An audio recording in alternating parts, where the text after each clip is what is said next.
Hey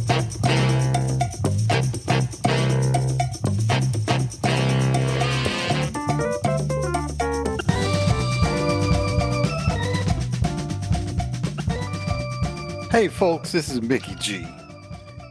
In our country, can you really be anything you want to be? And is that old saying about you can't fix stupid really true? Well, we'll talk about those things today and other stuff in this edition of Old Fools Talking Old School. I know Mary was telling about this girl that came in up there where they are. I mean, they are a nonprofit, and it's started by this couple that basically, if you show up and say I need something, they give it to you. Yeah. I mean, they just it's almost that liberal when it comes to stuff. And this girl showed up, and they helped her get an apartment. She got her apartment, and she came over. She thought they were going to give her enough stuff to completely furnish an apartment. Lord. And they were like, no, we'll give you some basic furniture if you need a bed for you or your kids, or maybe a sofa. We're not furnishing your entire home. And so she got upset. So she came into where the main office is, and she wanted to talk to the founders of the organization. So she came in to talk. She came up to the reception desk and all. And what does she pull out? She pulls out her pet pig and places the pet pig on the desk. And Mary said, she looked up and she said, you can't afford a place to live. Right. You're getting upset because we ain't going to completely furnish this apartment that you just got. But you got this damn pet pig. Yep. And I was telling Ralph about it. We was talking about that today. He said, well, Mickey, maybe she thought that was her supplemental food. He said, maybe she thought, well, worst case scenario, I could have some pig feet. And I said, Ralph, this pig wasn't big enough to feed a baby, But yeah, and it's stuff like, stupid stuff like that. I say to myself, if you can't afford food for your family, so why the hell you need a pig? There you go. That kind of stuff burned me. People who, and I know people get hooked on things and all, but if you can't afford food for your family, why are you smoking cigarettes? It's the most expensive habit in the world. Yeah. You can go and you can get a G of liquor or a case of beer, that kind of stuff, and you think, well, I should feel sorry for you because you can't do it. Well, if you stop smoking and stop drinking, you could probably pay your bills then. Yep. So it just, like I say, it gets frustrating. And even more pronounced now. You walking up in here asking for some aid, but who did your head? Why are your finger? You need to be working. Why your fingernails all done up? And your toenails. You need to be sticking your hand in some water or something, or some gloves or something, doing some work. Oh yeah. But they come in there like they are. Well, they ghetto rich, and then think you're supposed to just want to help them, And I'm like, come on, baby, take that knockoff purse and get your behind on up out of here. Send me some real people that want some help and need some help. This girl that I work and are going with, to and are going to help themselves, and they're going to try to help. Yes, exactly. That's the common denominator of somebody helping you and wanting to help you, because they see you helping yourself or trying helping yourself. Yeah. She asked this woman at work when I was working, asked me. She didn't understand why Oprah was sponsoring a school in Africa as opposed to here in the United States. I said, that's, first off, it's her personal choice, number one. So number two, she paid enough taxes in this country that she's doing her part for the people that are over here. Mm-hmm.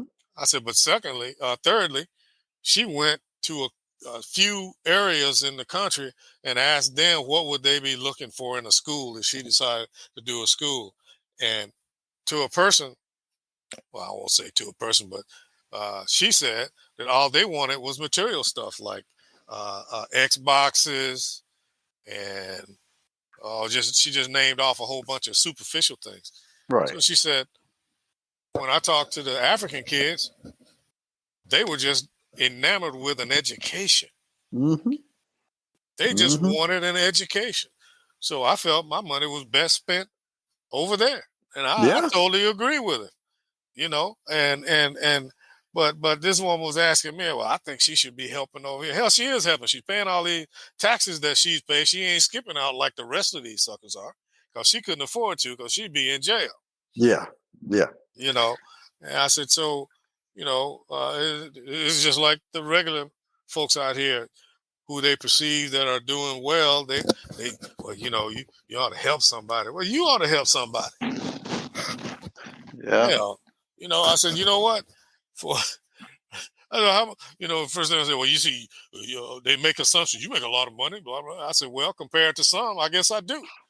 I said, well, how much money you make? I said, you make money better than somebody else. I said, so it's a chain reaction. Somebody's looking at you thinking, well, maybe you ought to help them. But they're so quick. And I mainly got that from when I talk to people about the athletes, well, man, he don't give nothing back. He ain't got to give nothing back to you. He ain't obligated to do nothing for you. Yeah. They do their foundations for tax purposes and some of them have genuine reasons that they want to do it, but that's their choice. They Mm-hmm. don't owe you nothing. He don't come back to the hood. I don't blame him. That's why he left.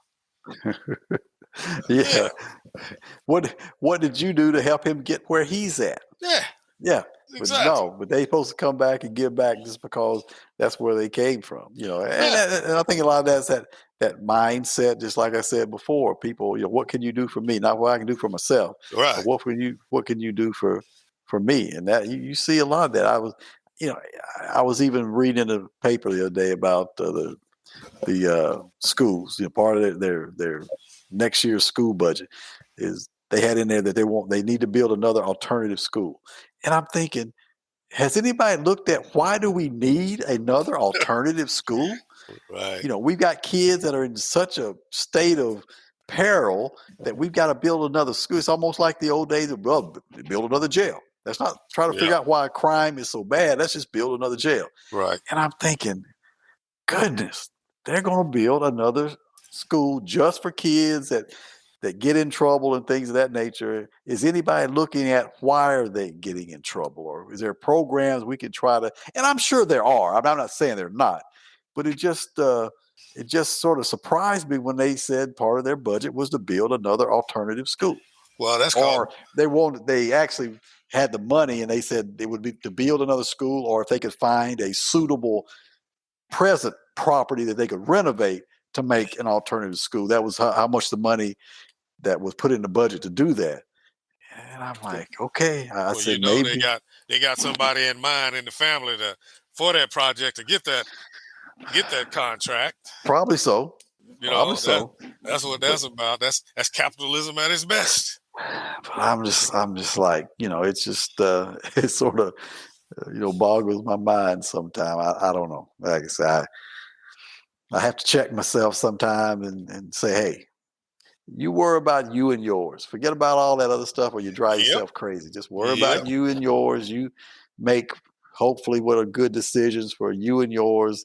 Let the rest of it go. But it's just sometimes you just can't put blinders on. I mean, it's Well, just yeah. so Yeah. obvious that it bothers you sometimes. But Oh, no doubt. I, I've had the I same dilemma, man. The hell with it. I made my decision, and I thank God mine is in good hands. So forget about the rest. But it's hard to do that, man, it's very especially when you see it.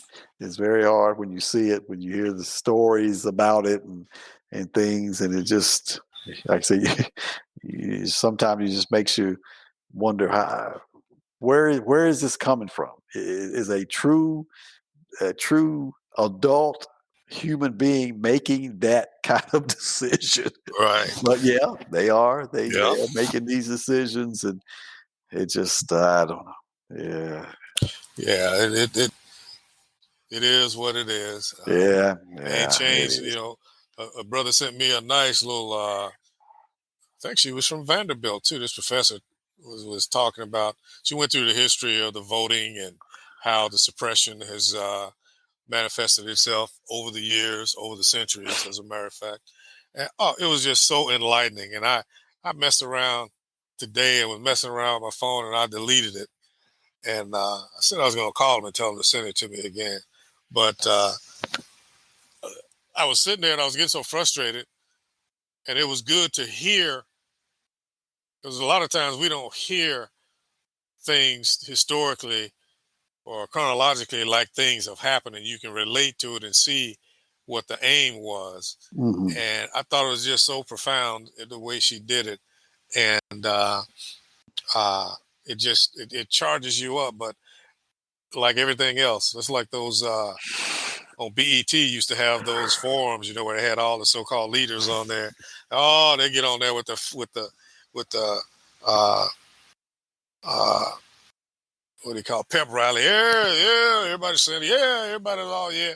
You don't hear nothing else about it, And I was just sitting there and listening. I'm like, now she has really, put a charge in you Right. with that information. But that's where it'll die.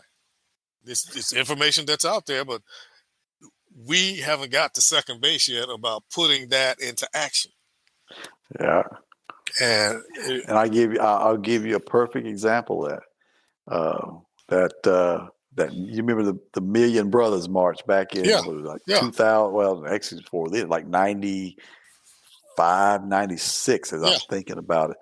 There was a couple of guys that I was at Scott then that went, and they came back and they were like, man, it was just so refreshing. Everybody was so kind and considerate to each other. I mean, there was no, people cutting in the lines to get into the venues and all that kind of stuff. He said it was just so refreshing, and we left with these almost like these missions of what we were going to do once we got back to our hometowns and things of that nature. And everybody was motivated, and we had the speakers that was talking and everything. And it lasted for maybe a year. Uh-huh. And then all of a sudden, you never heard anything else about it. Yep. Just another one of those little blips in history, that people will talk about. And that's the thing. I mean, I think a lot of times you have people get groups together, they have the best intentions, and they have a plan of how to do things.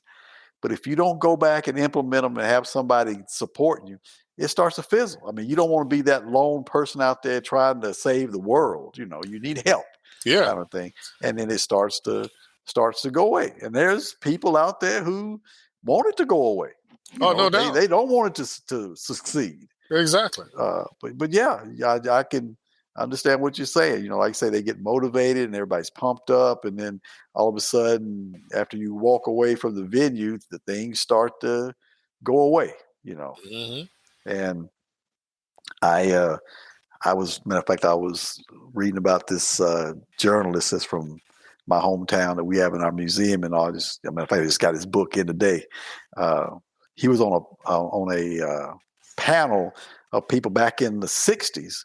Mm-hmm. This white guy was doing a research project on he titled it "Who Speaks for the Negro" was what he titled it, and he had this guy named Carl Rowan, who was a journalist and all, come in and ask his opinion about things and all, and I said, it seemed like back then it was almost like blacks had to have somebody to sort of represent them, that figurehead, whether it was Dr. King or whoever it may have been. Right. And as time goes on, you would have thought, well, we got to the point to where, well, no, we don't need nobody to speak for us. We're able to carry the torch ourselves and do that kind of thing. We ain't done that. No. We ain't done that. I'm not by any means saying that we've got to have that one voice. We ain't gonna never have that. We didn't even have that back in those days.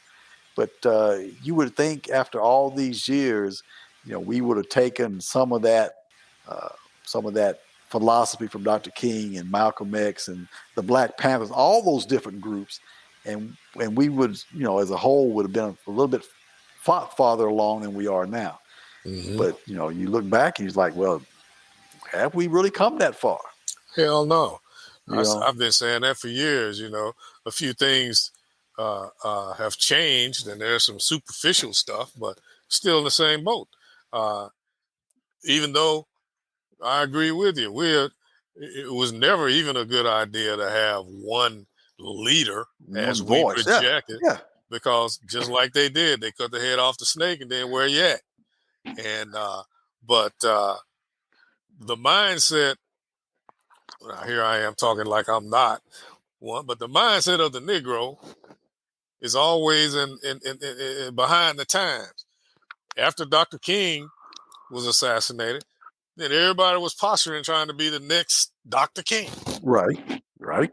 instead of paneling and empowering themselves to have leadership from a broad spectrum, not just one individual. But we got to have, and nobody's got to have the most elegant speaker. Right. We got to have people that know policy and know the double meaning of these rules that we live under.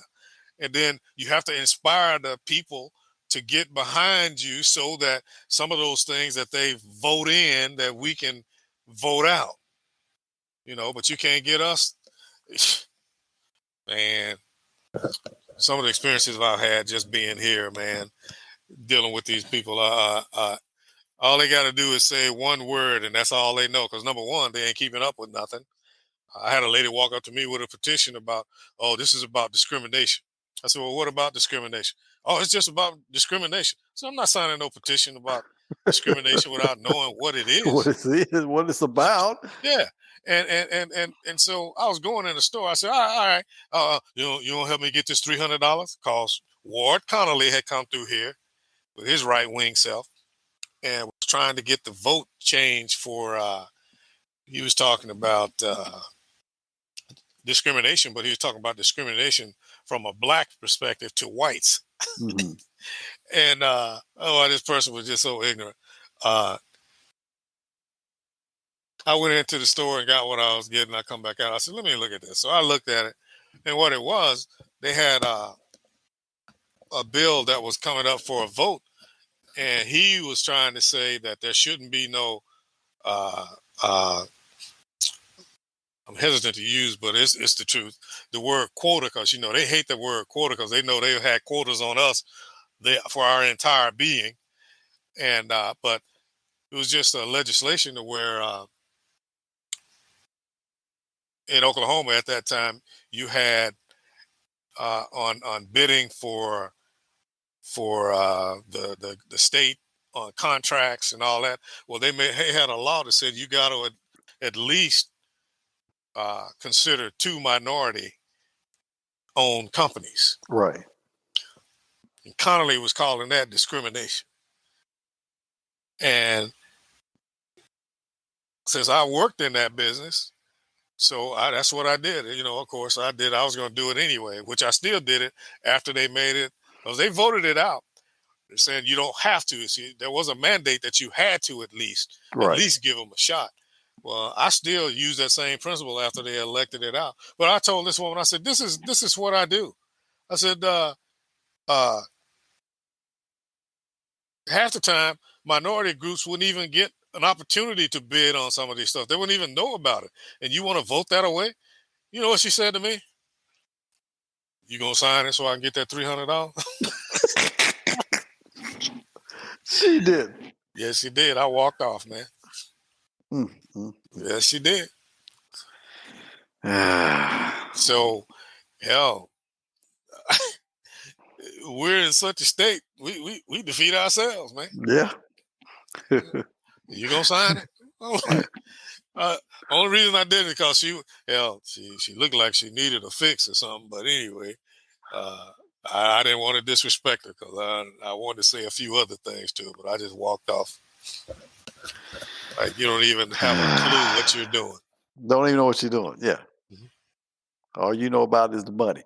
Yeah. I'm gonna try to get some money out of this. Yeah. You gonna sign it so I can get my $300? And then on top of that, now check this out.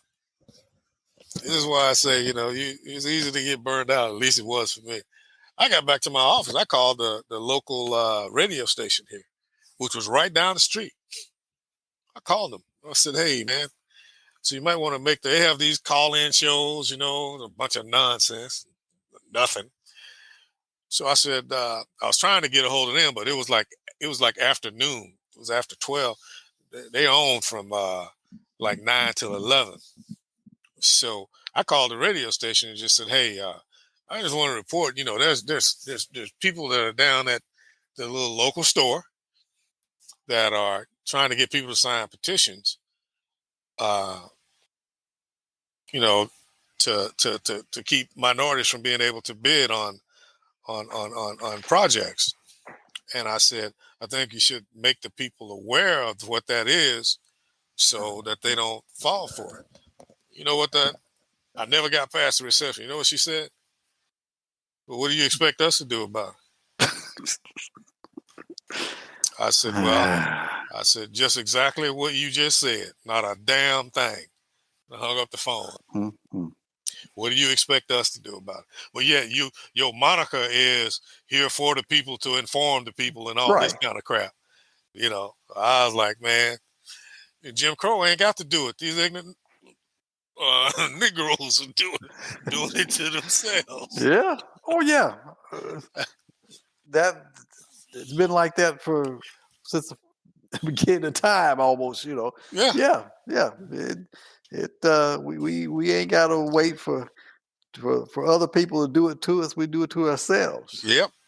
That's right. So yeah, it just, yeah, like I say, it gets frustrating sometimes, and you just have to finally just say, just leave it alone, because Yeah. you ain't gonna change the people, you ain't gonna change their mindset, because that's ingrained. And there's that old thing you see on them signs and things say, you just can't fix stupid sometimes. There you go. So, I got a partner here from Mississippi. We'll be talking sometime. He'll say, "Rodney, I told you, man. Harriet Tubman should have left some of them behind. They wasn't worth saving. She shouldn't have saved everybody that she saved." Yeah, I man. tell you, it's amazing sometimes when you look at it. But I don't know. Like I said, I wish that I had, as I say, that magic wand to wave sometime and make everything good for everybody. But I know that's never going to happen. Nah. That's why I keep saying, I just try to take care of me and mine, and hopefully I have done and are doing the right thing to do that. And if I'm able to help somebody along the way outside of me and mine, I'll do my best to do that too. But Yeah. you can't take on all the problems of the world, because you run yourself crazy, and life's too short for that. So Yes, indeed. And you look at people like Tim Scott, gonna sit up here and say that the United States is not a racist country. Hell, it was built on racism. Then you look at that young brother. I can't even think of his name, but he was the one that was foolish enough to believe that the Republicans were gonna vote for him for Speaker of the House. That one brother. That one day, I yeah, seen him on something else, and he just got so argumentative with who was that? It was some black dude that was interviewing him. But he's just so self-righteous. I'm like, boy, you can't see that you're being played. Your face is just up there because it's black, yeah, yeah, and you're saying what they want you to say. What you are saying, what they want to hear from somebody with a black face.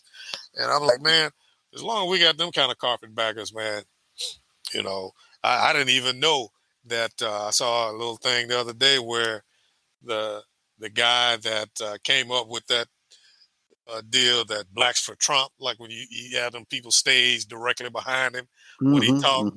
That was a black dude that started that. I couldn't believe it. I was like, "Are you kidding me?" Well, yeah. So I mean, they know how to go. They go find them one. yeah, It's yeah, like that sunken place.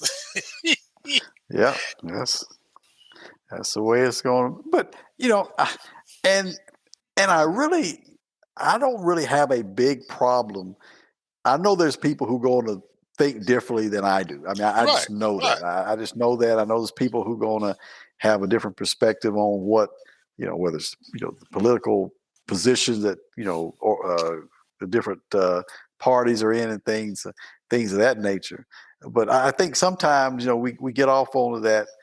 We it's all about me kind of thing again, Yep. and I guess you do that. I mean, I guess if you got to come down to it, you got to look out for me and mine, just like I've been talking about and stuff. So I know there's going to be difference of opinions. There's always been difference of opinions. I Yep. mean, when it comes to politics and all those kind of things, those things happen. So I understand that. I think the thing that sort of bothers me more than anything else is we've gotten so far away from the truth in some matters. I mean, Oh, yeah. I mean, I don't. I mean, if it's the truth and you just, you feel like that's what you believe, that's one thing. But when we start getting into the point to where we just start losing touch with the truth and reality and things of that nature, that's when I say, yeah, we've just gone, sort of gone over that edge now. Oh, yeah. Just like in the campaigns when they campaign for one thing and then as soon as they get in, they start doing something other. Just tell me what you're gonna do when you get there. Start Right. with.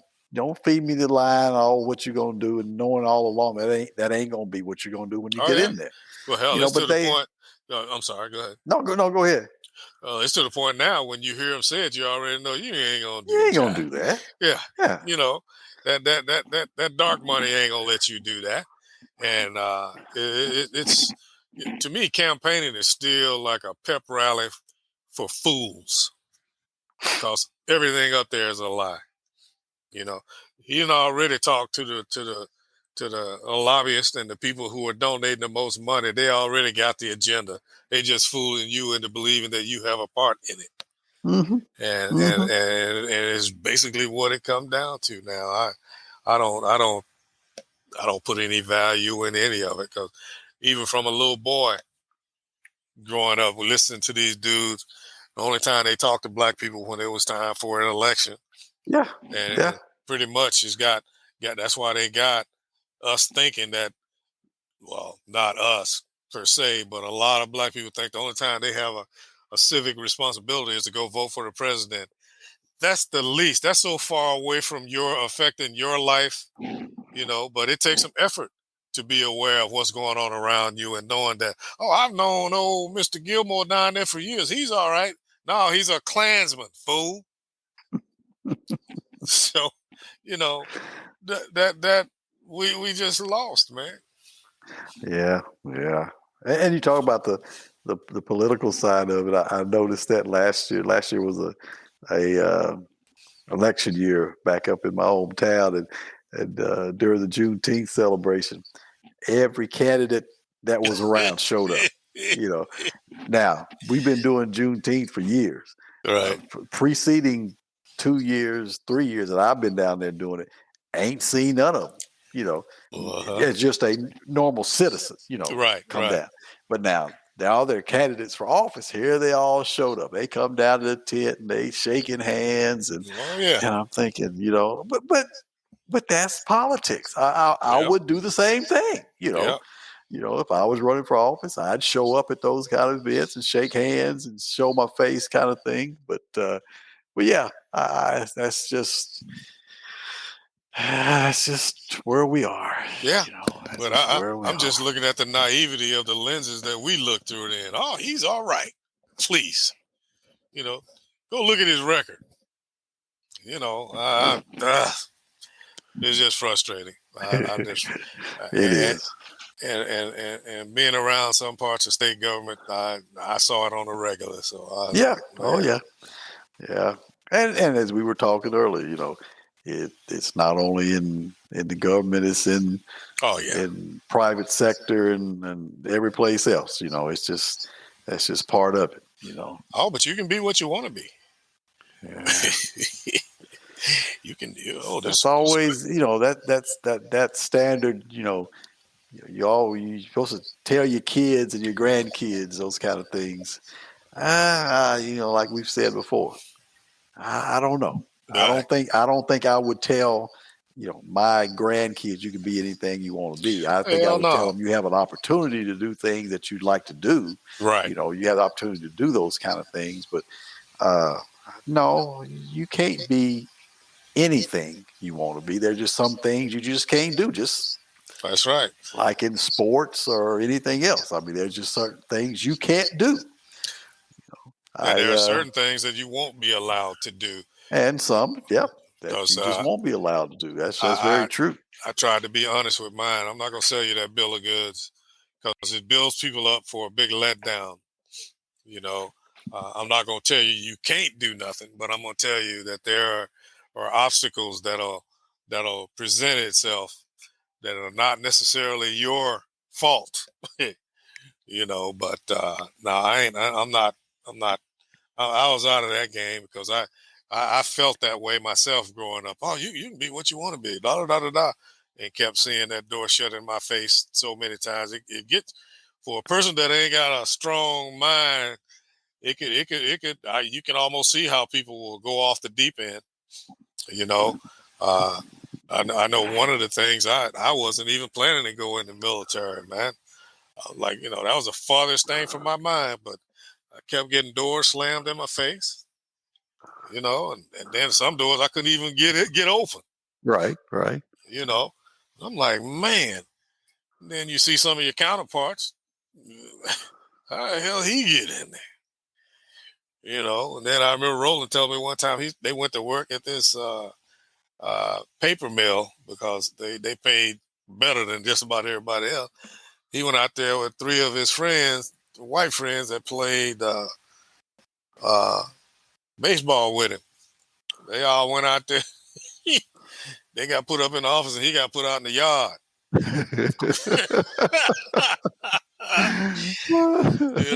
The reality starts to set in. Oh yeah. They can say all they want to, but what do you see?